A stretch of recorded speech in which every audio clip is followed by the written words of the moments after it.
ہوتی رہی. مولانا نے جتنا کام تبلیغی جماعت کے لیے بے انتہا کیا. مولانا سے پہلے بہت سے علماء ماشاءاللہ اس فیلڈ میں رہے. ہمیں تبلیغی جماعت سے بہت سے جماعتیں ہیں ہماری، جن میں سیاسی جماعتیں بھی ہیں، کچھ مذہبی جماعتیں بھی ہیں، ان کو اختلافات ہیں بہت سے معاملات ہیں. لیکن وہ ایک طرح ہم دیکھیں، یہ ایک گلشن کے سارے ہی پھول ہیں. میں خود ایک پیر گھرانے سے میرا تعلق ہے.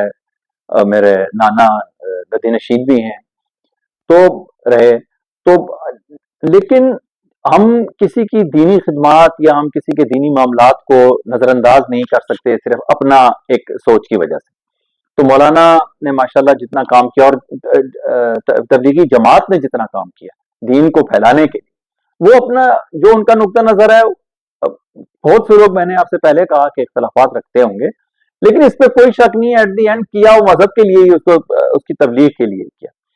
تو دنیا کے کونوں کونوں میں گئے اور بہت زیادہ، اور جس طریقے سے حاجی عبدالوہاب صاحب نے اس جماعت کو ترتیب دیا، اس کو آگے لے کر چلے اور جس طرح کیا، وہ خود بذات خود ایک بہت بڑی ایک ہسٹری ہے. وہ ایک پروگرام میں آپ اس کو بیان نہیں کر سکتے. اس پہ پھر اس طرح ہوا کہ کچھ حضرات، میں نے جو میرا تھوڑا سا اس بارے میں وہ ہے، یہ ہے کہ علماء تو ماشاءاللہ بہت زبردست جو بندی علماء آئے بہت سے، لیکن جو زیادہ تر اس زمانے میں پہلے وقتوں میں بیان ہوتے تھے، وہ زیادہ ایجڈ جو علماء تھے وہ بیان کرنا شروع کرتے تھے. اس کا نتیجہ کیا ہوتا تھا؟ ایک تو نوجوان ذرا کم اس طرف سنتے تھے، دوسرا وہ ذرا تھوڑا سا بات سمجھنے میں بھی تھوڑا مشکل ہو جاتی تھی. جب سے مولانا نے یہ ترتیب دی اور مولانا کے بیان شروع ہوئے، مولانا کا طرز بیان جو ہے وہ نوجوانوں میں بہت مشہور ہوا، پھر نوجوانوں میں مولانا خود مشہور ہو گئے.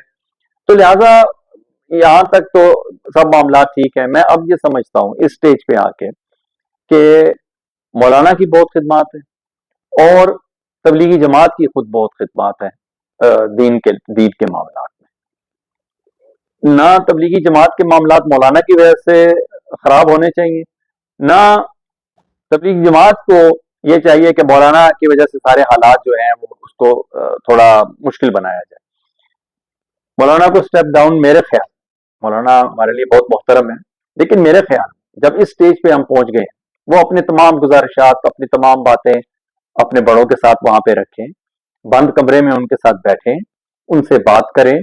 اور ہم یہ چاہتے ہیں ایز اے نیوٹرل، ہم باہر بیٹھے ہوئے ہیں، میرا تعلق تو تبلیغی جماعت سے نہیں ہے، اس طرح نہیں، لیکن ہم لوگ یہ چاہتے ہیں کہ یہ دوبارہ اسی طرح سے کام شروع ہو جس طرح پہلے کرتے رہے. عبدالوہاب صاحب